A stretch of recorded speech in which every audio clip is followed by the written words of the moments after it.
U kijkt of luistert naar Award TV. Vandaag gaan we een gesprek voeren met een multi-instrumentalist. Een zanger, bassist, gitarist, drummer. En hij kan een hoop meer. Mr. Ray Bas gaan we vandaag spreken. Ray, welkom. Saludos. Saludos, dankjewel. De enige echte LCH Docs. Mr. Ray Bass fan nummer 1 vanaf dag 1. Ja, ja dat klopt. Dat was 7 jaar geleden. Heb ik voor het eerst in ieder geval een hele mooie nummer. En het is in Papiaments. Het is raar dat ik ga zeggen dat het helaas in Papiaments was. Ik hoop dat je nog zo'n nummer maakt, maar in Nederlands, Engels of Spaans. Papiaments is het ook heel mooi, maar dan heb je een bredere audience. Dat is mijn enige motivatie om dat te zeggen. Maar kan je iets meer van jezelf vertellen en van je background aan onze publiek, de luisteraars? Nou, om te beginnen, ze noemen me Ray Bass.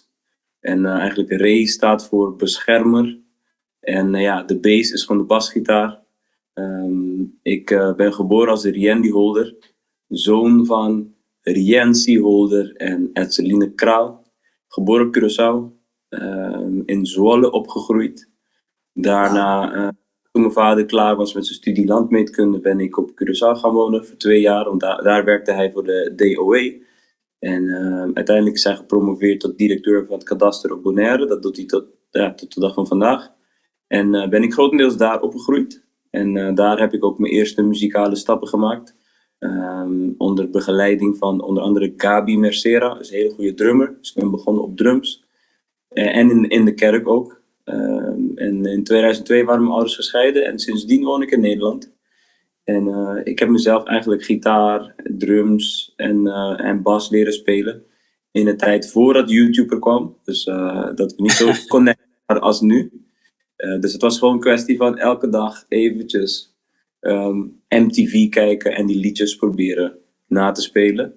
En ja, dat is tot de dag van vandaag mijn forte, dat is gewoon mijn kracht. En ja, tegenwoordig ben ik artiest, zoals je zegt. Ik ben een cultuurcoach, dus dat betekent dat de gemeente Soest, waar ik woon, mij inzet om jongeren te helpen bezig te zijn met cultuur. Dus ik run een studio, ik heb een subsidieaanvraag gedaan voor een brassband, een platform opgericht. En ja, mijn passie is muziek en eigenlijk creativiteit delen. En dit soort leuke gesprekken op woensdagavond met jou voeren. Oh, heerlijk. Ja. Dat is prachtig. Ik heb begrepen dat je in Zwolle hebt gewoond. Welke periode heb je het over? Alande, represent. Alande, ja, zeker weten. Daar op school gezeten, de Wilgenburg. Mijn eerste beste vriend was een Nederlandse jongen, Jort van Oosterhout. En daar heb ik nog steeds contact mee. Dus ik bedoel, hij kent mij vanaf dat ik 4 ben. Ik ben nu 36, dus ik bedoel, true friendship betekent dat je elkaar niet elke dag hoeft te spreken, maar weet je, wat er is, is er gewoon. En nee, ik snap het. Vriendschap vergaat niet. Ja, precies. Als je elkaar ziet, lijkt het alsof dat jullie elkaar gisteren hebben gesproken. In de zandbak. Ja, precies. Ja. Nee, maar welke periode zat je in Zwolle? Ik denk 87 tot 94 dat mijn broertje was geboren. 87 tot 94. De reden waarom ik dat vraag. Ik ken Zwolle heel goed. En ik heb je niet in Zwolle gezien. Vandaar dat ik dat Alande kan ik ook heel goed. Ik was een kleine broekpieper, joh. Dus ja, daarom. En ik een oude bak. Je bent mijn kleine broertje, ja. Ja.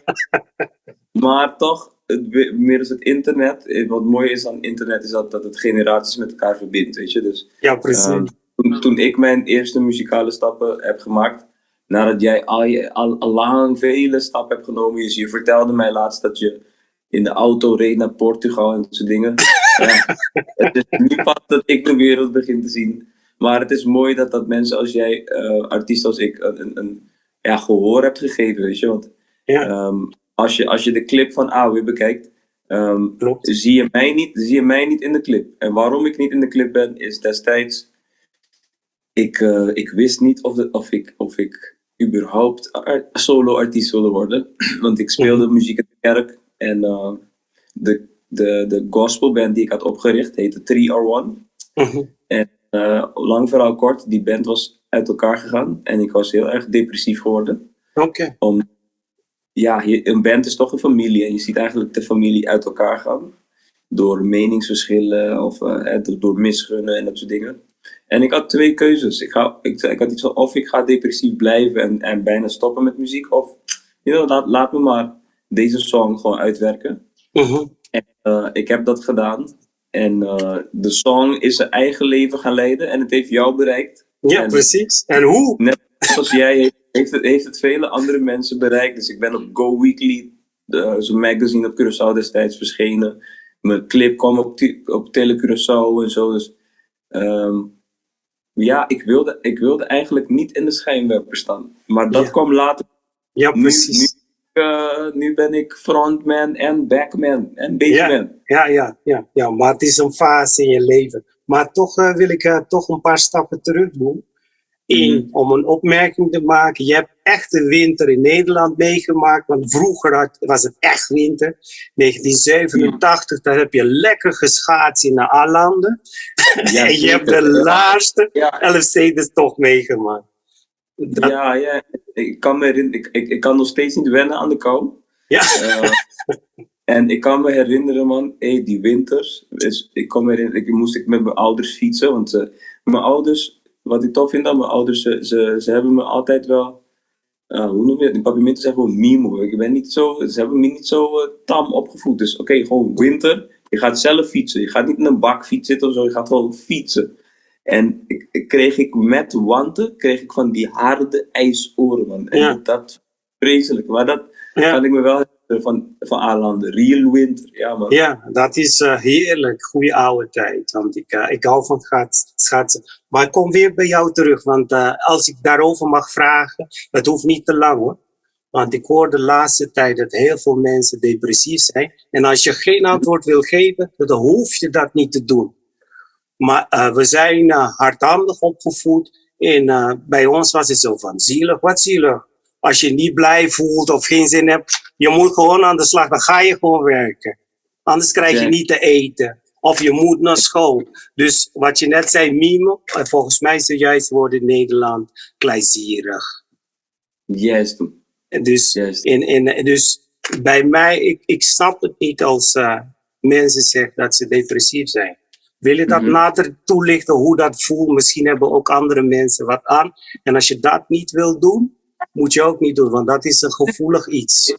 Ik wil het zeker. Kijk, ik kan makkelijk praten over dingen waar ik niet meer in zit. Okay. En als ik natuurlijk een ander kan raken, graag. Met depressie bedoelde ik destijds van dat iets gebeurt. En je kunt, ik noem het recoil time. Dus dat betekent, iets gebeurt en dan ga je zo en dan uiteindelijk kom je op je normale positie, zeg maar, je normale stemming. Wat ik destijds had, is dat die klap van die break-up van die band was het was zo hard aangekomen en onverwachts. Vanuit onverwachts hoek dat ik dus bleef hangen in dat gevoel voor weken. Dus je hebt geen eetlust, je huilt de hele tijd, je hebt iets van waarom overkomt me dit. Je komt een beetje in zo'n slachtofferrol of zo. En het kan net zo lang duren tot je zelf bepaalt. Eigenlijk jezelf bepaalt, weet je. Ik laat 3R1 gaan en ik creëer iets nieuws. Ja.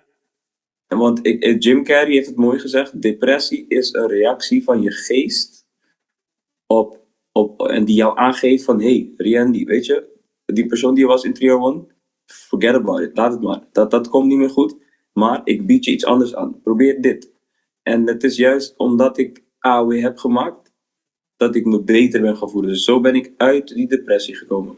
Okay. Want als je daar te lang in blijft zitten, dan kan het in je persoonlijkheid gaan zitten. Dan word je iemand die somber is. En dan ga je constant in andere dingen diezelfde situatie herbeleven, zeg maar. Dan ga je een vriendin, ga je een relatie aan. Dan gaat die Ja. persoon bij je, zie je, net als die mensen van 301 hebben me in de steek gelaten. Je kunt niemand vertrouwen. Dan ga je op je werk, collega's praten achter je rug om. Zie je, ik kan geen vrienden maken, want niemand is te vertrouwen. Dus Ja. eigenlijk, muziek heeft mij gered. En eigenlijk in Raybase heb ik een soort van persona gecreëerd. Die mij uit die shit heeft gehaald, zeg maar. Oké, ik snap hem. Dus je hebt het kunnen verwerken, een plek kunnen geven. En de reden waarom ik het niet lang wil maken, want ik ben geen deskundige. Maar ik ben wel nieuwsgierig en ik denk dat je misschien ook mensen daarmee heeft geholpen. Dat ze weten hoe ze in ieder geval een beetje kunnen, op zoek kunnen gaan naar een oplossing. En meestal is het ook fijn om naar een psycholoog te gaan. En daar hoef je niet voor te schamen, want daar hebben we allemaal last van. En alleen... Ik ga om de 2 weken, mogen jullie wel weten hoor. Want kijk, soms maak je dingen mee. Bijvoorbeeld, als ik zei, die scheiding. Soms maak je dingen mee en dan gaat je gedrag op een bepaalde manier en dan begrijp je niet. Waarom doe ik dit? Of waarom durf ik bepaalde stappen niet te nemen? Of waarom heb ik faalangst? En dat helpt, weet je. Okay. Dat helpt. There's no shame. En bijvoorbeeld Levi Silvani, shout-out Levi Silvani, ook een jonge artiest. Ook een hele goede muziek. Ook mij heeft geïnspireerd om muziek te maken of om anders te denken. Ja. Hij geeft openlijk aan zijn strijd met depressie, weet je. En, dat zag ik. Heel vaak zie je dat bij creatieve mensen. Maar wat mooi is van ons, we weten iets donkers als depressie om te toveren in muziek waar mensen van worden geraakt en ook gewoon heel blij van worden. En dat is ook ons purpose. Ja, je hebt zijn naam even genoemd, want hij heeft een mooie video gemaakt toen hij op straat zat in Rotterdam met de gitaar. Dat is echt top-notch. Track evergreen, want wanneer het ook speelt, als speel je het over 10 jaar of 20 jaar, het blijft gewoon goed. Blijft gewoon goed.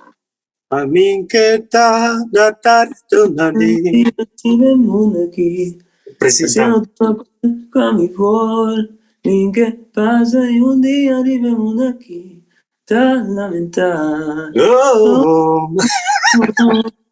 Prachtig, maar dat moet niet te meer. Ja, precies. Ik zet hem zeker 1 of 3 keer per maand. Dat zit gewoon in mijn playlist. Dan moeten we wel eerlijk bekennen, het is een spontane gesprek, dus dit wist ik niet van jou. Dus dank ervoor dat je zo vrij erover praat.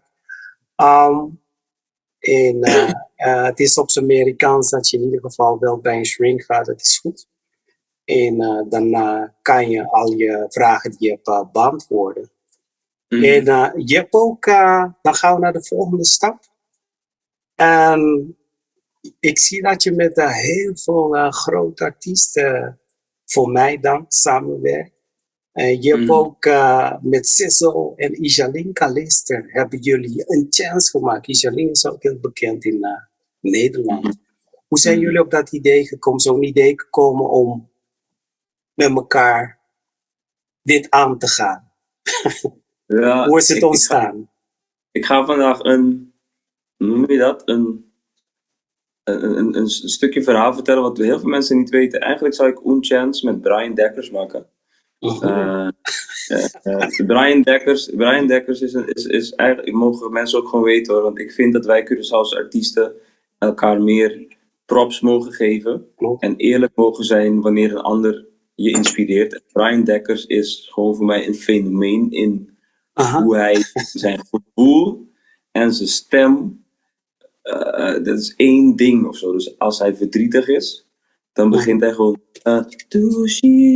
maar tu me decisión, Maria Mabu Pabisabu, vos y mi pomas, pues ven a mi corazón, me busca soledad, Pabo amistad, dus zie me bidolo. Dus je voelt, hij hoeft eigenlijk niet eens muziek, man. Die man, zijn channel, dus hij is een van mijn idols. Al is hij mijn leeftijd, die gast heeft mij ontzettend geïnspireerd. En een droom van mij was om met hem te werken destijds. Maar hij had zijn eigen agenda, zijn eigen dingen om te doen. Weet je. Het is natuurlijk zeer groot.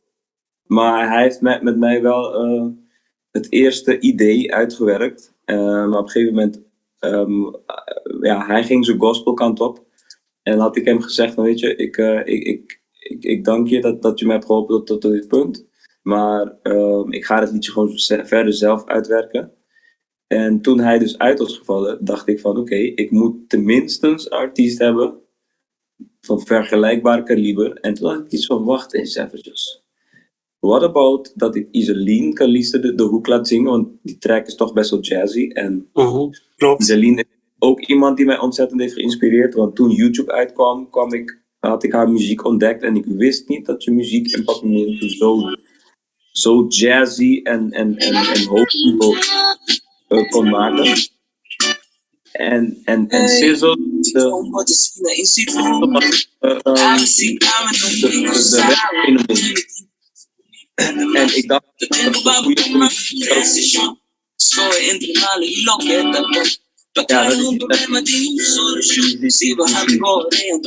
En ik hoor inderdaad Brian Dekkers in jouw stem. Voordat ik je belde, heb ik even geluisterd.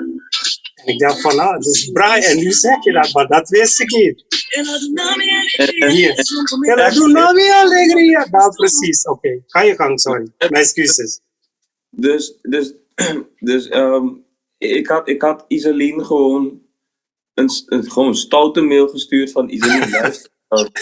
Ik heb deze track, je kent me niet. Je hebt me 10 jaar, je hebt me 7 jaar geleden heb je een e-mail van mij beantwoord. Want ik wist dat heel vroeg dat ik iets wil doen met muziek. Maar ja, ik had niet altijd support van mensen om me heen. Want mensen zeggen van muziek, get a real job, bla bla. Ja, maar ik had het gebeeld, Iselien, hoe heb jij dat gedaan dan? En ik was gewoon een fanmail via haar website. En ze had me ooit geantwoord, weet je. En toen had ik haar herinnerd, jaren later, toen ik zelf muziek begon te maken, van Iselien, ik heb heel veel respect voor je, want je hebt me ooit gezegd om door te gaan met muziek.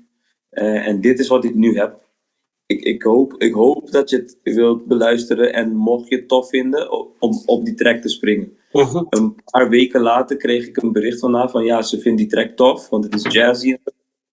En toen was het makkelijker om Sizzle te overtuigen, want er zit al een groot artiest erop. En wat ik merk, heel veel mensen zijn enchanted door Iselien. Dus ze willen haar zien, ze willen haar leren kennen. Ja, en ze is ons een beetje een moeder, diva, ik weet niet. Ze is onze koningin, laten we het zo noemen. Voor jou tantje Iselien, zag je tegen haar zeggen. Heel veel mensen weten het niet, maar we zijn verre familie van elkaar, want haar vader en mijn opa zijn neven van elkaar. Dus die Calisters is ook een tak. Ik ben Holder. Ja. En Holders komen uit Trinidad, maar die Calisters, daar zit gewoon iets. Oh. Dus, en die Calisters hebben bijvoorbeeld Caché. Ik heb ook in Caché Royal gespeeld. Yes. En werk met Iselien Callister. Dus ik denk dat er iets is in ons dat elkaar herkent of zo. Okay. Dus het is heel fijn. Die track is voor mij mijn doorbraak geweest binnen de community. En dat heeft mij eigenlijk de animo gegeven om door te gaan. Tot de dag van vandaag. En daarna ben je buiten de community gegaan en toen kwam je met de Monday Breakup. Exactly. Is dat een autobiografie?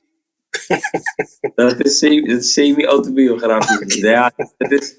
Dat is, kijk, ik hou ervan kijk, mijn idool is Sting. Sting is een idool voor mij, omdat hij met dat bassen en zingen. Klopt. En songwriting en gewoon zijn aura. Dus hij is een grote mentor voor mij. En wat hij doet, hij vertelt verhalen, zeg maar. En verhalen die iedereen had kunnen meemaken. En hij bijvoorbeeld Every Breath You Take. Heel veel mensen denken dat het een romantisch liedje is. Maar eigenlijk gaat het liedje over stalken, zeg maar. Het is een heel duister liedje. Maar hij heeft het zo, hij gebruikt mooie akkoorden om je het idee te geven dat het over de liefde gaat. En Monday Breakups is eigenlijk een van mijn grootste breakups in mijn leven. Dus ik had iemand, ik was een meisje waar ik echt ontzettend veel van hield. En ze ging op vakantie en ze kwam terug. En toen vond ze me niet meer leuk, want ze vond iemand anders daar. En dat was een grote heartbreak, dat had heel veel indruk op mij gemaakt. En het was letterlijk zo, op een vrijdag waren we oké. Op een zaterdag zei ze, ik ga dit doen. Ik Ik ben niet bereikbaar. Op de zondag hoorde ik niks. En op de maandag hoeft het allemaal niet meer. Dus zo snel kan het gaan. Maar het lastige is, op de maandag moet je gaan werken. Dus dan begint je week. En dan begin je week met zo'n negatief nieuws. En dat wilde ik eigenlijk in een liedje omzetten. Ja. En ik kan me herinneren dat ik speelde destijds bij John Tarifa. Is iemand die ook met Levi Stefani werkte. Is een Albanese rapper. En we gingen vaak naar jam sessies. En bij jam sessies test ik vaak liedjes die ik schrijf. En kijk hoe mensen erop reageren. En ik kan me herinneren dat ik Monday Breakups met alleen mijn gitaar en mijn zang aan het spelen was. En dat een man, dus de mensen begonnen het mee te zingen. En uiteindelijk toen ik klaar was, kwam een man, hey, dit is me vorige week overkomen. En toen dacht ik van, nee, maar ik ga die track gewoon afmaken. Want mensen kunnen hiermee zichzelf identificeren. En ja, precies. zich niet alleen. En dat was mijn zoektocht naar mijn eigen sound. En vandaag de dag ben ik vooral te vinden op reggae en pop evenementen voor mijn solo project. En Monday Breakups started all of that. Ja, en je hebt ook met een andere, dus je hebt heel veel mensen begeleid. En ik vind jou zelf een grote naam, want je hebt ook al op Kwaku gespeeld. Jazeker. Zwarte Cross, kan je ons dat met ons delen? Mijn laatste optreden voor mijn solo-project was op One Love Reggae Cruise. Dat is een bootcruise in Rotterdam, wat volledig ondergedompeld wordt in de reggae vibe en peace, love en unity. En dat is eigenlijk mijn vibe, weet je. Ik hou daarvan. En ik mocht na Zwarte Cross, dat ik voor 6000 man heb gespeeld, mocht ik voor 700 man spelen, maar ik was de enige live act. Dus in principe was ik de main. Wat heel mooi is, want je begint je carrière. Kijk, met Awe had ik nooit kunnen denken dat ik met mijn eigen muziek voor zoveel mensen zou staan. En dat mensen van mij gaan houden vanwege de liefde dat ik aan ze geef. Dus het wordt een uitwisseling. En ik vind eigenlijk die laatste een hele bijzondere optreden. Welke? Want die One Love Reggae Cruise met 700 mensen, want het was echt uitverkocht. Mensen hadden er zin in. En ik mocht mijn liedjes in Papiamento zingen, maar gemixt met Engels. En er waren ook heel veel Caribische mensen op de boot. En ze konden zich bij mij identificeren. En ik voelde dat ze echt trots op mij waren. Ja. En dat geeft echt ontzettend veel animo om door te gaan. Ja, maar dan heb ik, dat is ook gelijk een mooi bruggetje. Van kijk, in het begin zei ik van het is jammer dat je in Papiamento hebt gezongen. Heel veel mensen van de Caribische Nederlandse gaan boos op me worden. Hey, Papiamento. Maar denk je dat we ook, net als Caverdische landen, want Kizomba, ze zingen gewoon Portugees. Denk je dat wij, want Isaling heeft dat ook getracht om te doen. Zij is daarmee heel ver gekomen, maar ik zie dat ze de laatste tijd dat Isaling ook Nederlands is gaan zingen. Denk je dat wij ook net zoals Angola en Portugal en Caverdische landen, dat we ook Papiamento op een gegeven moment internationaal kunnen maken? Dat ik dat niet meer hoef te zeggen van, oh, had je beter in Engels of Nederlands, dan heb je een grote audience. Is dat iets realisabel? Is dat haalbaar? Want ik heb je ook horen zeggen in een ander gesprek, dat je in ieder geval van Iersize iets hebt geleerd te manifesteren. Precies. Denk je?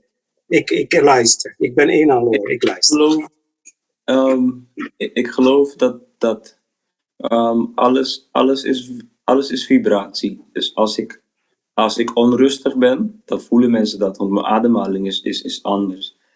Wat ik van Iersize ook heb geleerd en wat ik net zei over Brian Dekker, eigenlijk maakt het niet uit in welke taal je zingt. Het gaat om de taal van je hart. Als je echt bent, ik bedoel, je kunt in perfect Nederlands een track maken, maar als ik jou niet voel, dan voel ik jou niet. Dus het maakt mij, maar je kunt een track, bijvoorbeeld, een voorbeeld, je hebt het over de Zwolle-tijd. Mijn vader speelde bijvoorbeeld liedjes van Eros Ramazzotti en Laura Pausini. Ik weet niet wat die vrouw zingt. Ja, Maar nu dat ik het zing, krijg ik gewoon... jaren gaan rechtop staan. Yes. recht op Aannevel krijg je. Stranje moer is een rare liefde, dat begrijp ik. Dus het gaat om, je hart moet open zijn. Maar op YouTube, als jullie zoeken op Mr. Ray Bass Couch Sessions, dat is Couch en gewoon Sessions, zie je het proces achter Unchens. En dan zie je mij, Sizzle en Isaline zitten op een bank in 2014 of zo, dat zie je tijdens terug.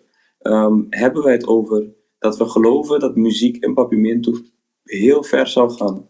Ja. Fast forward, jaren later, dan heb je een J-On die internationaal gaat met Papiamento, met Machika.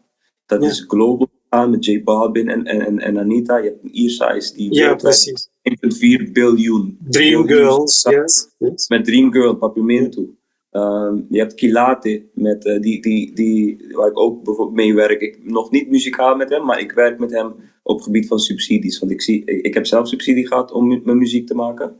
Dat houdt in dat je een plan schrijft en je krijgt vanuit een fonds geld om jezelf te ontwikkelen. En omdat ik dat heb ontdekt, help ik andere artiesten ook. Maar je hebt bijvoorbeeld een Kilate die in India met Bala. Bala. Dus Bala betekent iets anders in India. Waardoor het in India helemaal viraal is gegaan. Miljoenen mensen hebben het beluisterd. Dus Papiamento heeft zeker weten potentie. Het gaat om, als we het blijven maken uit een plek van authenticiteit, geloof ik dat het goed komt. En tot slot wil ik zeggen, we zitten nu in die hele discussie met slavernij, verleden. Nederland gaat excuses aanbieden, bla bla bla. Ja. Allemaal leuk en aardig. Ik luister. Ja, nee, klinkt leuk. Ja. Maar er gaan ook budgetten vrijkomen, waardoor wij artiesten kunnen bijdragen aan... Kijk, ze zeggen, ze geven geld om meer bewustzijn te creëren over het slavernijverleden. Als ik een zak geld krijg, dan ga ik mij focussen op de identiteit van eigenlijk de identiteit van de Curaçaoenaar. Wat betekent het om een Curaçaoenaar te zijn? Waarom heten we Jucorso? Waarom bestaat er geen Judi-Hollanda of Judi-Spanje? En wie waren wij voor slavernij? Want ik geloof niet dat we allemaal uit Afrika komen. Ik geloof dat we op de eilanden, was er al leven, ik bedoel, wij hadden het hele gebied onder controle, tot aan Venezuela, want onze roots liggen ook in Latijns-Amerika. Klopt. Dus ik zou willen werken aan de identiteit en ook gewoon wat je zegt, je ziet dat ik hou van joint ventures. Yes. Ik geloof in unity. Ik geloof dat 20 Nederlands-Caribische artiesten samen een plan kunnen maken van oké, weet je, Ray, jij staat reggae. Ik ga een reggae liedje maken. En wanneer je op Zwarte Cross staat, dan kom ik het liedje met jou doen. En als jij iets hebt wat past binnen mijn ding, kom je bij mij spelen. Zo laten we elkaars publiek samenwerken. Of ik cover J-On in reggae vorm. Omdat ik zijn liedje cover, krijgt hij geld. Dus er zijn veel royalties, yes, klopt. Maar de Nederlands-Caribische artiesten, die tot nu toe zie ik dat wij een beetje een Superman-complex hebben. Dat betekent, we zeggen in Papiamento nog zo, kijk hoe mundo man. Dat gaat gewoon niet. Zo werkt het niet. Al die reggae guys, die werken samen in een studio. Je ziet ze wel één voor één verschijnen, maar iedereen werkt samen. Het is een groep. Ik denk dat de neo-soul movement met Erykah Badu en hoe heet die guys? The Roots, Common. Al die guys die werken samen als een team, maar ze gaan individueel naar buiten. Maar achter de gordijnen werken ze samen. Klopt, net als, sorry dat ik onderbreek, DJ Kali met Guarded. Ja, dat. Ja, zo'n voorbeeld, yes. Dus om Papiamento verder te krijgen, ik geloof het kan. En we doen het in zekere mate individueel, maar op het moment dat wij gewoon samen bepalen van we gaan als groep deze doorbraak eigenlijk een beetje forceren. Want als je kijkt, ik woon in Soest, hè, die jongeren praten gewoon Papiamento door in Nederlands. Hé, ouwe, hoe is ie, man? Ja, straattaal, hè? Nee. Dus we hebben vet veel invloed. We hebben altijd invloed gehad binnen de Nederlandse cultuur. Ja. En je moet nagaan, hè, we mochten onze taal niet spreken op school. We mochten van wat ik heb begrepen in de slaventijd, werden wij gemonitord. Wat zeggen ze? Want taal is ook frequent. Je woorden brengen leven, weet je. Dus ze hoeven ons niet altijd te begrijpen, maar ze kunnen ons altijd voelen. Dus zolang wij dat zien, zolang wij samenwerken, geloof ik dat Papiamento heel ver gaat komen. Want in mijn liedjes, het zijn grotendeels Engelse liedjes, maar in elk liedje zeg ik een paar woorden in Papiamento. Altijd. Ja, maar een vraag tussendoor. Je zei van Bala heeft een andere betekenis in India. Weet je wat het betekent in India? Dat zou ik voor jou moeten checken. Of Oké, maakt niet. Maar daar kom ik zeker op terug. Iets het is ook de naam van een hele grote Bollywood-film. Okay. Het is puur toeval, maar. Ja, Bala. Het was iets wat on the right moment was ontstaan. En je had net over dat ik je had verteld dat ik naar Portugal reed. Dat was Kroatië.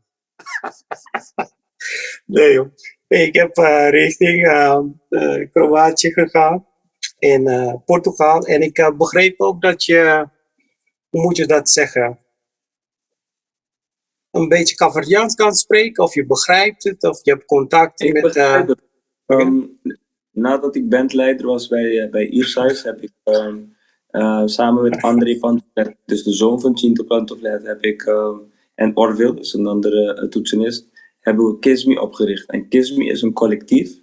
En met collectief bedoel ik, we zijn allemaal muzikanten uit verschillende landen. Dus ik ben zelf uit Curaçao en heb opgegroeid op Bonaire. André komt uit Curaçao. Orville komt uit Suriname. En we hebben bijvoorbeeld Jefferson da Vega, is de zoon van Beto Diaz, is een Capverdiaanse legende. Dus moet je nadenken aan Beto Diaz, Jorge Neto, zijn allemaal mensen, eerste generatie Capverdianen, die in Europa de Capverdiaanse muziek hebben geredefined. En ze waren gewoon supersterren in hun tijd. Dus wat Michael Jackson was voor de wereld, waren zij voor Capverdië en Portugal. Dus dus die man maakt, Michael Jackson doet alles, die hoed. Ja. En na die generatie heb je Nelson Freitas en zo gekregen. Maar ja, klopt. Je hebt Jefferson, je hebt Nielsen. En eigenlijk is het een samenwerking tussen Curaçaoënaars, of de Nederlands-Caribische artiest en de Capverdiaan. En tijdens corona hebben we ons netwerk ook verbreed, want alle muzikanten zaten thuis. Dus gingen we werken met mensen uit de Franse Antillen, dus Dominique, Martinique, Guadeloupe. We hebben een nummer met de huidige drummer van Kassav, Thomas Bellon. En het is de jonge drummer. En we hebben hem gewoon een liedje laten opnemen. En die komt binnenkort uit. Het heet Only With You. Het is al uitgekomen. Die heet One Last Time. Heb ik meegeschreven. En basically, we begrijpen elkaar bij repetities. Ze praten gewoon Capverdiaans. En wij antwoorden in Papiamento. En we zien heel veel overlap. En een paar keer al naar, sorry dat je onderbreekt, ben je een paar keer al naar Portugal en Kaapverdië geweest? Daar zijn we nu mee bezig. Want kijk, heel veel bands zeggen van ze willen internationaal gaan, maar ja, dan moet je ook gewoon een trein pakken of met de auto of het vliegtuig daar naartoe gaan.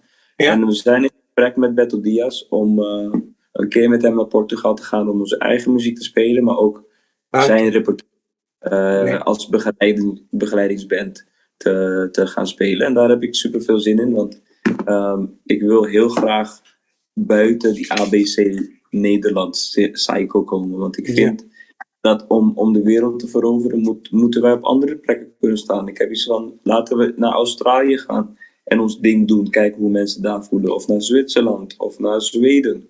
Weet je, dat de wereld, vooral nu dat internet is super klein geworden.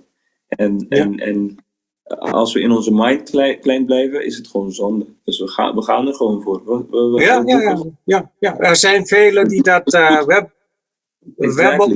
hebben een blueprint van Infram J, de jonge garden. Infram J, Eastsize, Jayon, jij, Isalinka Lister. En de oude garde, dan hebben we Tony Sherman, die al iets voor ons hebben gedaan. Ja, zeker. Dus Ja, je hebt heel veel mensen die, en als je Nederland ook als buitenland mag beschouwen, dan is Leslie Bos ook al hier geweest en zo. Dus Zeker. even kijken, hou dat vast. We komen zo terug. Rebas, we zijn terug. We zijn terug. En wat ik net heb aangegeven is, we hebben blueprinten van verschillende mensen die internationaal zijn gegaan.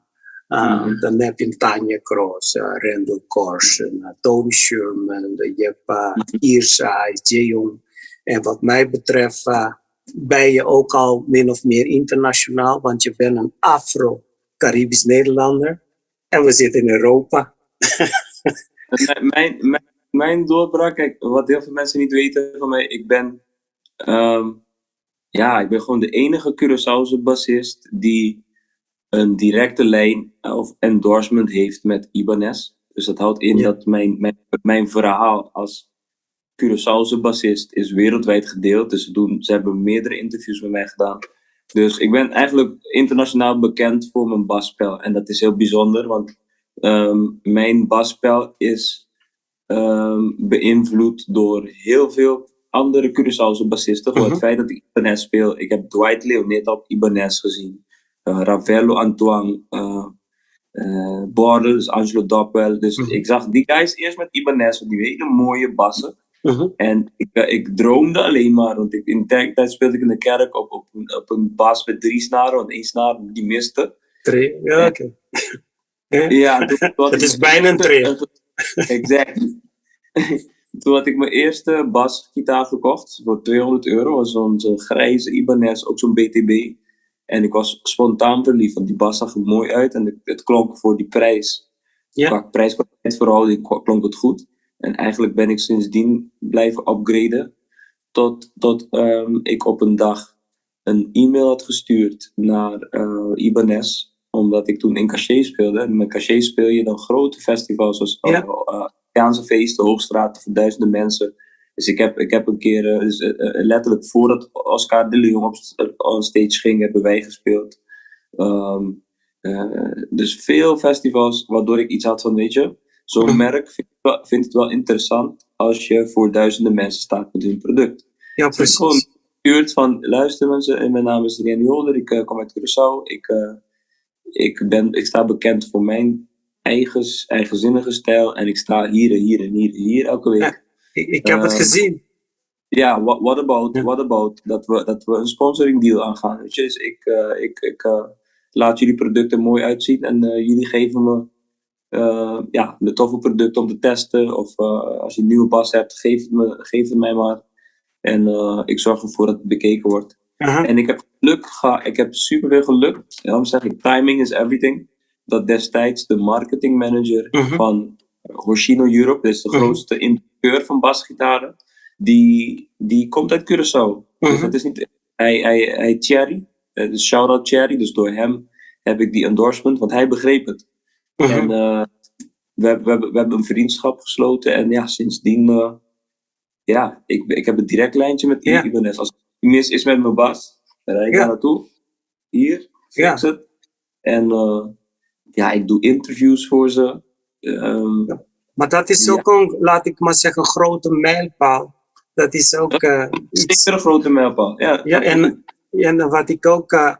Ik praat met je, ik heb je heel lang niet gezien persoonlijk. Laatste keer dat ik jou tegen ben gekomen, misschien ben je het al vergeten, was op Curaçao. Toevallig waren we allebei op Curaçao. En je bent het vergeten, ik ga je herinneren waar dat is. En toen hebben we bij Miles, toen was Shirma Roos die zat buiten. En je kwam met je bas, we zaten even, dat was wat bij Miles, waar ze jammen. In de buurt van Schaarlo. Kan je dat nog herinneren? Ik kan die avond herinneren, man. Het was Miles was aan die avond. Het was heel dope. Ja. En Shema ging jammen en... geweldig, man. Geweldig. Leuke tijd was het. Ik had mijn videocamera bij me, dus ik heb heel veel video van Shema opgenomen. Mooi, man. Dus dat jazzcafé. Dus waarom ben ik daar meegekomen? Is omdat ik praat met je en ik hoor niet alleen een muzikant. Dus ik hoor een businessman. Ja. Wat Ja. is jouw studieachtergrond, als ik daar vragen mag? Nou, ik heb HAVO gedaan. Daarna wist ik even niet wat ik wilde. Dus heb ik een jaar lang gewoon ben ik blijven hangen op de middelbare school. Een half jaar lang. Ik blijf hangen op de middelbare school omdat ik conservatorium wilde gaan doen. En dan ben ik alleen maar bezig geweest met muziek. Dus er was op school een musical destijds van Aida, waar Elton John alle muziek voor had geschreven. Dus dat was een beetje mijn leerschool. En toen was ik conservatorium gaan doen, docent muziek. Maar ja, wegens persoonlijke omstandigheden was het niet gelukt. Wegens van mijn ouders en IB-groep, studiebeurs en allemaal gedoe. Hadden ze gezegd, schrijf je uit en kom een jaar later terug. Mijn vader was sowieso destijds niet van de muziek. Dus hij zei tegen me, ga rechten studeren. En dat heb ik gedaan, een jaar of 2 denk ik. En toen ik mijn propeduizen had gehaald, zei ik, weet je pa, dit heb ik voor jou gedaan. Hier is de propeduizen, ik ga gewoon mijn eigen pad op. Maar ik durfde nog steeds niet terug naar het conservatorium. En ik denk uiteindelijk, all things work for the better. Ik ben media en entertainment management gaan studeren. Ja. En daar heb ik eigenlijk de business mindset. En eigenlijk op de school, wat ik heb geleerd, is creatief denken. Ja. Dus het is niet voldoende om alleen heel goed te zijn op je instrument. Maar je moet nadenken over hoe je eruit ziet. Je moet nadenken over eigenlijk hebben ze mij geleerd, zoek altijd de win-win. En dat is een belangrijke les. Want heel veel mensen, die willen... Soms krijg ik deze. Hé man, je speelt goed basgitaar. Wil je 8 liedjes spelen op een album? Dan vraag ik, oké, wat is je budget? Ja, je weet hoe het zit. Muzikanten hebben geen geld. Ik wil dat je het gratis doet. Nee, dat gaan we niet doen. Je gaat ook niet naar de Albertijn. Nee, dat je €50 aan boodschappen gewoon pakt. En zegt, ja, je weet, energie is duur en zo. Laat me deze... Dat werkt niet. Nee. Dus ik heb dus de win-win geleerd. Kijk, ik zou het niet erg vinden om voor iemand op iemands album te spelen. Maar als je producer bent, oké, ik heb 8 liedjes voor jou gebast. Waarom ga jij dan niet 4 liedjes voor mij produceren? Dat is dan een win-win. Weet je? Het werkt 2 kanten op. Ja. Het is geven en nemen. Ja, geven en nemen is het. En ik denk dat ik door de jaren heen met zoveel mensen heb kunnen werken. En ook met merken. Bijvoorbeeld Monday Breakups heb ik samengewerkt met de Transcontinental BV. Is de grootste importeur van Polaroid camera's. En Monday Breakups gaat over memories. Dus de memories hebben wij Polaroid gezet. En ik heb die mensen gewoon gevraagd, wil je ons camera's en de Polaroid pictures geven? Want dan zorg ik dat die beelden in de clip komen. En ik ga je product ook plaatsen, zodat mensen je product zien. Dus nu heeft die clip 36 of 40.000 views. En dat betekent dat mensen die product hebben gezien. Dus het kost ze geen geld. Ja. En ik heb het nodig. Dus het is again, win-win. En dat is prachtig. Ik doe 2 stappen terug, want ik heb zitten luisteren. En ik heb een opmerking. Je hebt aangegeven de opleidingen die je hebt gedaan achter je rug. Die je hebt gedaan, bijvoorbeeld als jurist. En je hebt een propedeuse. Dat is zelf een bagage dat je meeneemt. Dus niemand kan dat meer van je afpakken. Dat kan je goed gebruiken in de muziekwereld om je contracten op te zetten. Dus dat is meegenomen. En nu weet ik waarom, want dat wist ik niet van ja, dat moet ik wel eerlijk bekennen, want ik ken de muzikale kant van jou. Dat je management en entertainment hebt gedaan. En dat hoor ik. Dat samenwerkconcept, 2 dingen opzetten en samenwerken met anderen. En ik heb ook begrepen dat je bezig bent met in ieder geval iets voor de Caribisch Nederland te gaan doen. Een joint venture Afro-Caribisch Nederland. Ik weet niet hoe ik dat moet zeggen. Het samenwerking dat we... Wat je bedoelt is, we zijn bezig samen met Deja. Deja Mensen is een hele goede vriendin. En die doet ook mijn PR, public relations op Curaçao, Bonaire, Cuba. En zij is een van mijn grootste adviseurs. Wij twee hebben samen iets bedacht. Dat heet Dutch Caribbean Artist Association. Dat betekent, op Curaçao zeggen we Association, yes. Maar eigenlijk we zijn gewoon een groep artiesten die eigenlijk samenkomt. En we delen eigenlijk waar we tegenaan lopen. Sommigen komen niet zoveel aan bookings. Sommigen willen meer streams. Sommigen hebben mensen nodig die ze helpen met planning en strategie. En eigenlijk komen we gewoon samen op een gezonde manier, zonder concurrentie en gedoe. Om elkaar te supporten, zeg maar. Yeah. En onze eerste meeting was op 25 september. Dus het was heel fijn om samen in één ruimte te zitten. We hadden Irsais via de Zoom, zoals wij nu praten, hadden wij hem als spreker. En hij sprak ons toe over dat stukje manifesteren. Dat je van muziek moet houden, alsof muziek een persoon is. En alsof muziek ook deuren voor je openen. Dus het was vrij toegankelijk. Ja. Dus de volgende keer als het er is, zal ik je vooraf een uitnodiging sturen. Dat je komt kijken, dat je weet ook wie die mensen zijn en wat we doen. Begrijp ik dat je mij gaat uitnodigen? Dat zeg ik, ik ga je gewoon uitnodigen, want je bent toch ook artiest. Ja, oké, dan moet ik wel eerlijk bekennen, ik ben gestopt. Ik ga toevallig weer beginnen, dus, dus het is het werk. Dus het universum heeft geluisterd. Hoe dan ook ben je welkom. Kijk, want wat jij nu doet, is ook een platform bieden. En die artiesten, de win-win dat ik zie, kijk, dat is wat ik bedoel met visie. Ik zie een win-win van jou komt, leer de mensen je kennen, dan zie ik hoef je niet eens te zeggen, ik zie jou dan met nummers uitwisselen. Ja, ik heb een platform, Award TV. Dan heb je gewoon een stuk of 20, 30 artiesten waar je mee kunt praten. En dat je zo, net als ik, gewoon, dat je zo, we willen graag gehoord worden, man. En het liefst ook door onze eigen mensen. Dus bij deze ben je meer welkom. Als ik een belletje had, heb ik een belletje nu gedrukt. Maar ik wil wel iets aanvullen. Mijn doel is in ieder geval dat we Caribisch Nederland bereiken. Nederland om te beginnen. En daarna dat we gewoon wereldwijd gaan. Want ik denk dat we, kijk, wij kunnen Papiaments spreken. Ik kom heel vaak in het buitenland, naar Portugal. En ik praat heel veel met Afrikanen. En als ik Papiaments spreek met een Portugees of iemand uit Kaapverdi of Cabo Verde, Papiaments voor hun is Criolla. Dus dat spreken zij ook. Dus dan hebben we al een connectie met Afrika en zo. Maar we moeten globaal gaan denken. Dus op een gegeven moment is het toch een beetje wat Irsais heeft gedaan. Het is Papiaments in combinatie met Spaans en Engels. Alles door elkaar.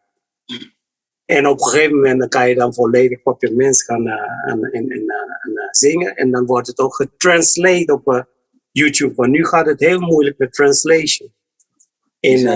Dus het is wel fijn dat we niet alleen aan Afro-Caribisch... Ik heb nog iets erbij gedaan. Afro-Caribisch heb ik ervoor gezet. Caribisch-Nederlands. Dat we in ieder geval een groter bereik krijgen. Dat is in ieder geval mijn doel. En dat we niet alleen maar in het Caribisch Nederland blijven acteren en performen. Want we zijn viertalig. En sommigen zijn zestalig. Dan wacht ik op jouw uitnodiging. En ik hoor dat je over manifesteren hebt. Dus is het law of attraction? Want ik verdiep je ook in numerology. Want ik begreep ook dat je een christelijke achtergrond hebt. Dan bijt het elkaar niet. Ik ben eerst katholiek opgevoed en later werd mijn moeder, ik weet niet of het evangelistisch of pentecostal is, maar ik ben wel in de kerk opgegroeid, grotendeels. En daarna, laat me het zo op een komische wijze zeggen, ik stelde vaak vervelende vragen, waardoor... Kritische vragen, kritisch. Ik volgde wel, maar soms the things just didn't make sense. En dan ging ik gewoon als een kind gewoon vragen stellen, weet je. En dan dat kwam niet altijd, werd niet altijd gewaardeerd. Tot de dag dat mij werd gezegd dat mijn aanwezigheid niet zoden aan de dijk doet.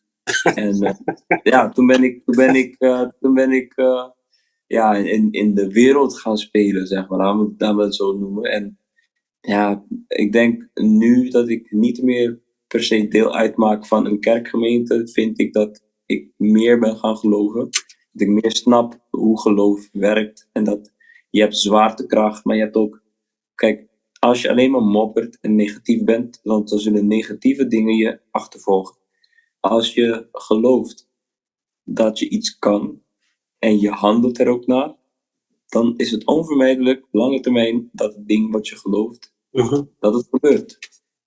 En wat niet als het jou niet lukt, dan was dat niet voor jou.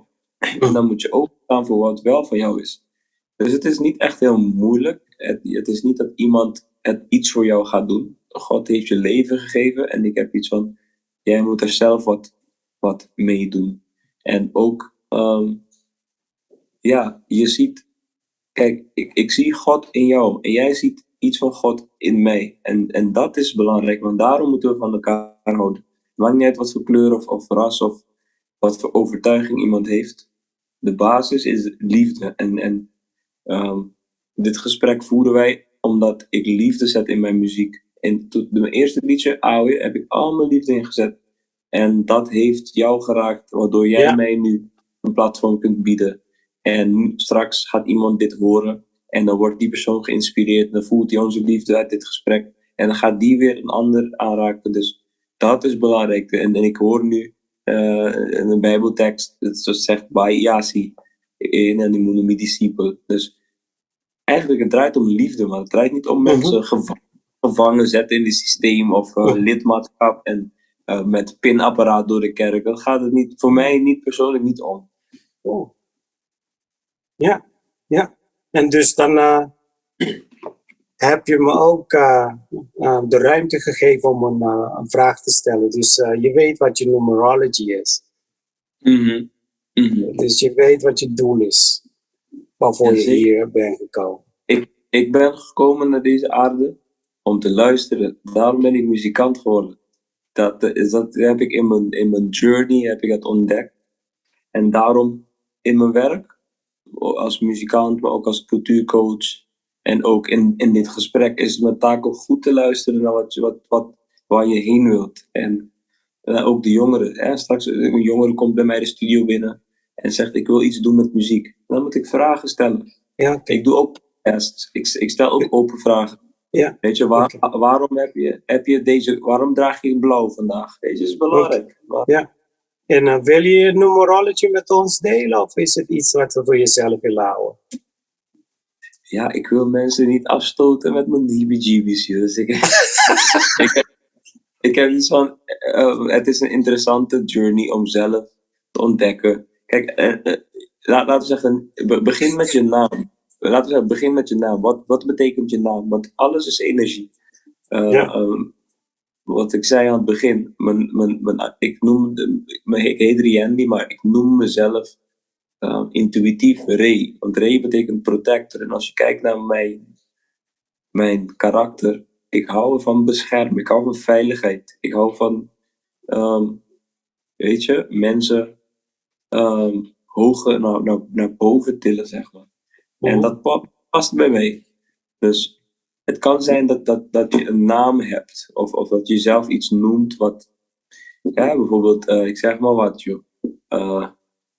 Reetje. Je noemt jezelf Reetje.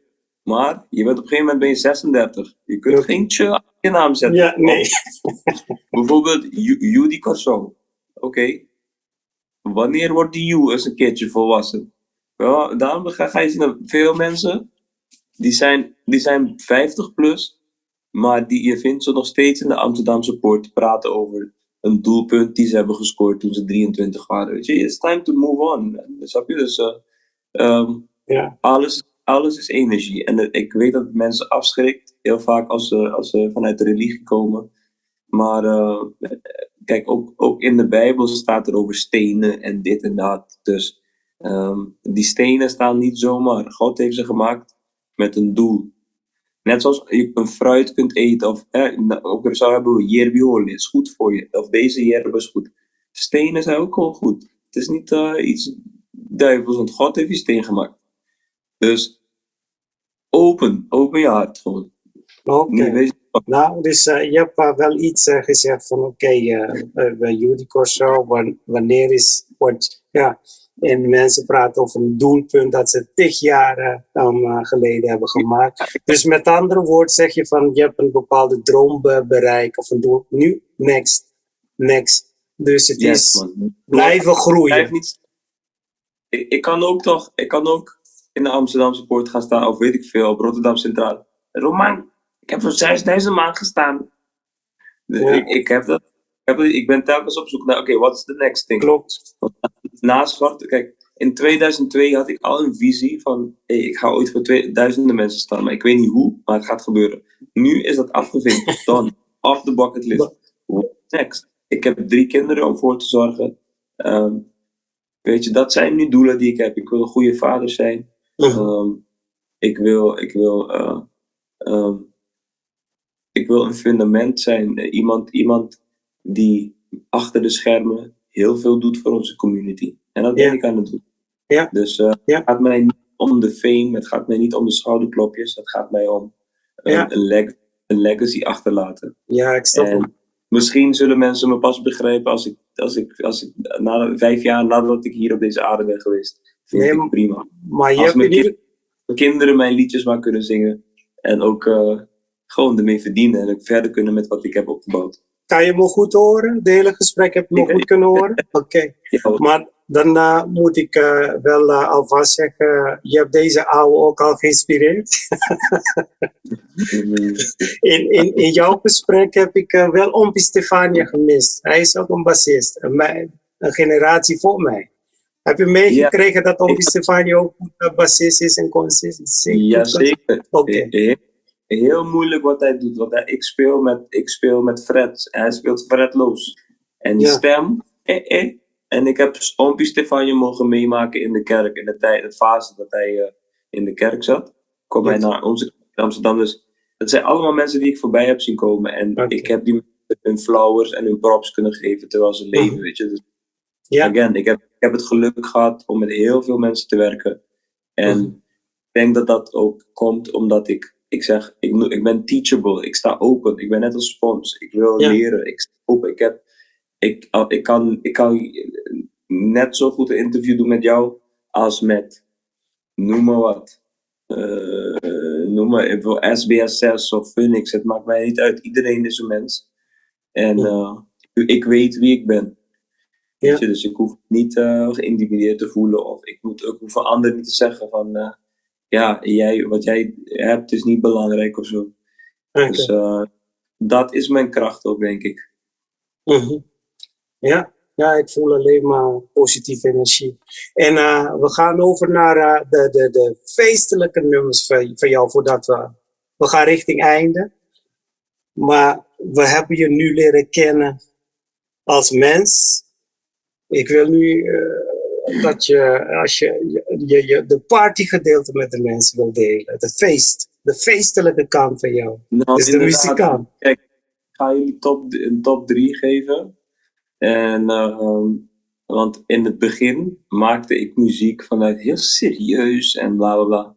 Maar dat komt omdat ik heb geen feesten meegemaakt. Een groot deel van mijn leven. Oké. Hoe kan ik een feestliedje maken? Ik ben nooit. Oké. Begrijp je? Dus ik had iets van, ik wil clubliedjes maken, maar ik ben niet in de club opgegroeid. Dus dat zijn dingen die ik de afgelopen jaren pas ben gaan doen. En ik heb een track die heet Let It Go. Dus die heb ik opgetreden bij de One Love Reggae Cruise, maar ook op festivals doe ik hem. En die mensen gaan helemaal los, gaan helemaal dansen. Ik heb een andere track die heet Funky Reggae. Dat is echt een reggae track, maar met een festival vibe. En dat brengt mensen ook in de feeststemming. En ik heb een upcoming single, dat heet Corcoba. En Corcoba is een vis, maar tegelijkertijd is Corcoba ook, betekent iets wat krom is, of crooked. Dat is eigenlijk knipoog naar mijn tijd als gelovige. En met dat liedje wil ik eigenlijk jongeren aansporen om niet het verkeerde pad op te gaan, maar die beat En die vibe is helemaal feest, is helemaal club. Ja. Die komt binnenkort uit. Oké, En, nieuw. Met Kiss Me maken we ook dansbare muziek. Dus die cadans van vroeger heet tegenwoordig compa. Ja. Compa Bagaat is een moderne met trance, ADE-type geluiden. En daar maken we ook lekkere feesten van. Dat vinden jullie allemaal op mijn Instagram. Dus Instagram is apenstaartje Mr. Ray Bass. Dus MRRAY-BASS. En daar vind je in mijn bio een link. En daar kun je alles over mij vinden. Ik wil ook aangeven dat ik alle informatie wat ik in ieder geval van je kan vinden. Ik heb je website, ik heb jouw YouTube kanaal, ik heb jouw Facebook. Dat ga ik allemaal hieronder plaatsen. Zodat als de mensen meer van jou te weten willen komen of naar jouw muziek willen gaan luisteren, waar is een hoop in het Engels, papiaments, live, audio, video, er is een hoop. En dan kunnen ze zelf ook een selectie maken wat ze willen horen. Ja, dus dan ga ik hieronder plaatsen. En zijn er tips die je aan onze mensen wil geven? Nou, dan ga ik ook gewoon weer voor 3 tips die ik even ga bedenken. Ja, tip nummer 1. Hou van jezelf. Het is echt heel belangrijk. Ik bedoel, als je muziek wilt doen of whatever, laat je niet tegenhouden. Volg je hart. Dus nummer 1 is hou van jezelf, want daar komt alles vandaan. Wat kan ik nog meer zeggen? Zorg altijd dat je een glimlach hebt. Een glimlach opent deuren voor je, man. Heel veel mensen zijn somber. Just smile. Als je glimlacht, gaat je lichaam ook gewoon gezond worden, weet je. Dus smile a lot. En 3, je hebt het zelf gezegd, je vindt het tof dat ik veel joint venture doe. Denk altijd in de win-win. Denk niet alleen voor jezelf. Als je iets van een ander vraagt, vind ik eigenlijk dat je hetzelfde bereid moet zijn om te geven. Ja. Dus win-win. Het hoeft nooit ten koste van een ander te gaan. En in de muziek zie je dat vaak. Jij komt met een idee. En ik pak dan dat idee. En ik zet dat ding op Spotify. Ik doe geen royalties met jou. En zo onderwaarderen we elkaar. Dus laten we voor de win-win gaan. Dus dat zijn mijn 3 tips. Ja. Hou van jezelf. Altijd een glimlach. En denk aan de win-win. En we gaan richting afronden. We hebben nog 3 minuten, dat gaan we volmaken. Ik heb je ook in een andere gesprek over NFT's horen praten. Dus je zit ook in de crypto. Nou, ik ben vooral informatie aan het zoeken en eigenlijk aan het wachten op de correcte timing. En ik ben bezig met content maken. Ik heb in 2021 heb ik mijn EP-release gehad in P60. En daar heb ik gewoon een hele concertregistratie van gemaakt. En het lijkt me tof om dat op een of andere manier als NFT naar buiten te brengen. En daarnaast, kijk, de wereld is over 5 à 10 jaar compleet anders. Nu praten we via telefoon, maar straks kan ik je tegenkomen in de metaverse. Dan gaan we zitten op een stoel en gaan we gewoon praten. Ja. Face-to-face, weet je. En dan kunnen mensen volgen. Of ze kunnen er ook bij komen zitten. Dus daar ga ik me op voorbereiden. Kijk, het heeft geen nut om te proberen weerstand te gaan bieden. We moeten dit soort dingen... Kijk, 20 jaar geleden zouden we ook niet weten dat we elkaar op deze manier konden bellen. Weet je? Dus alles komt met goede kant en een slechte kant. Dus benader het gewoon positief. Oké, dus jij bent al bezig met non-fungible token, maar je kijkt nu niet naar crypto als asset, investering of speculeren. Jij kijkt alleen naar NFT's. Nu, op dit moment in mijn leven vind ik de waarde van wat ik kan als persoon even belangrijker dan dat stukje investeren. Ik wil meer waarde gewoon voor mijn menselijke en voor mijn creatieve waarde. En wanneer ik daar op een bepaalde pijl ben, heb ik iets van, weet je, nu heb ik voldoende dat ik kan missen. En dan laten we het geld voor ons werken. Dus ik ben waar jij bent, in mijn hoofd, maar ik moet nog een paar stapjes. Maar het komt zeker beter. En ik hou van passief inkomen. Ik hou van lekker zitten met mijn wijntje hier. Dus het is geen samen bij zich. Ik hou van mijn wijntje. En die geld erop, daar hou ik van. Zie. Nee, maar dan heb je eerst met NFT's ook voorbereidingen moeten doen en hard werken. En dan kom je met een goed product en dan ga je product voor je werken. Maar je moet wel met een kwalitatief product komen. Dus je bent al goed bezig. Het is alleen maar een vraag.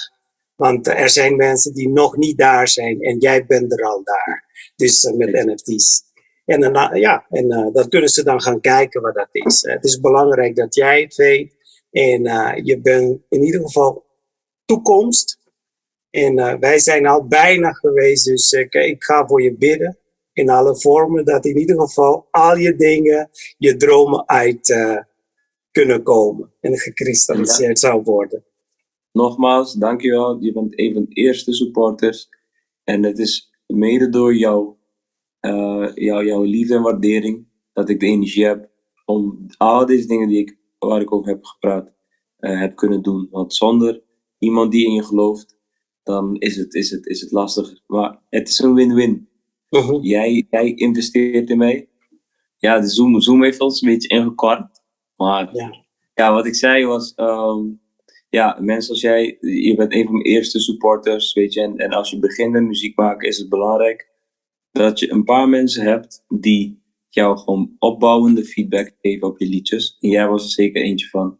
En dat is een win-win geworden, want door dat te doen, heb ik mijzelf kunnen ontwikkelen. Waardoor jij, want destijds had je nog geen Award TV volgens mij.